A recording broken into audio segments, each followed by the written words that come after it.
Hello hello hello नमस्कार मंडळी, welcome to my blogs. तर आज जरा जास्तच काम होतं, त्याच्यामुळे मी लवकर ऑफिसला आले, लॉग इन केलं आणि म्हटलं कामाला बसायच्या आधी पटकन एक कॉफी ब्रेक घ्यावा म्हणून कॅफेटेरियामध्ये गेले. सकाळ सकाळच्या धावपळीमध्ये एक 5-10 मिनटं स्वतःसाठी काढले तर पूर्ण दिवस एनर्जेटिक जातो.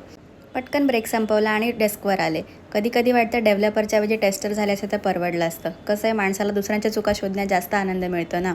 So here I am done for the day. आता म्हटलं घरी निघावं. तर माझं असं आहे की ब्रेकफास्ट असू दे किंवा संध्याकाळचा स्नॅक, मी सगळं घरूनच कॅरी करायचं ट्राय करते. तर घरी आल्यानंतर I was welcome by this pile of clothes आणि ज्यांच्यासोबत 2 हात करून मी फटाफट त्यांना मार्गाला लावलं. एक पार्सल होतं जे मिशोवरतून आलं होतं. ॲक्च्युली एअरटाईट कंटेनर होतं, पण इतकं लूज होतं की काय एअरटाईट करणार होतं आय डोंट नो. दिवसभर इंडिपेंडंट असायची ॲक्टिंग केल्यानंतर at the end of the day the little girl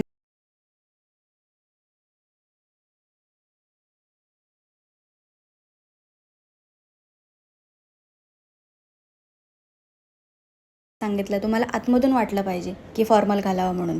म्हणून त्याने आतून फॉर्मल घातलं आहे आणि बाहेरून कॅज्युअल घातलं आहे. माझ्यासाठी मी एक बेसनचा चिला केला होता आणि मला ही ब्रेडची वरची स्लाईस बिलकुल आवडत नाही. त्याच्यामुळे फेकून देण्यापेक्षा ते मी सागरला खाऊ घालते.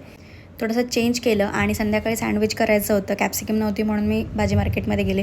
तर हा एवढा मोठा कॅप्सिकम होता ना, की हा जर इंडिया पाकिस्तानमध्ये वापरला तर हा एक कॅप्सिकम अवघ्या 3 लोकांना घेऊन मरेल.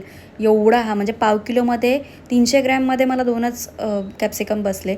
आणि आता मी सँडविच केलेलं आहे. सँडविच खाणार आणि भेटूया नेक्स्ट व्लॉगमध्ये. तोपर्यंत बाई.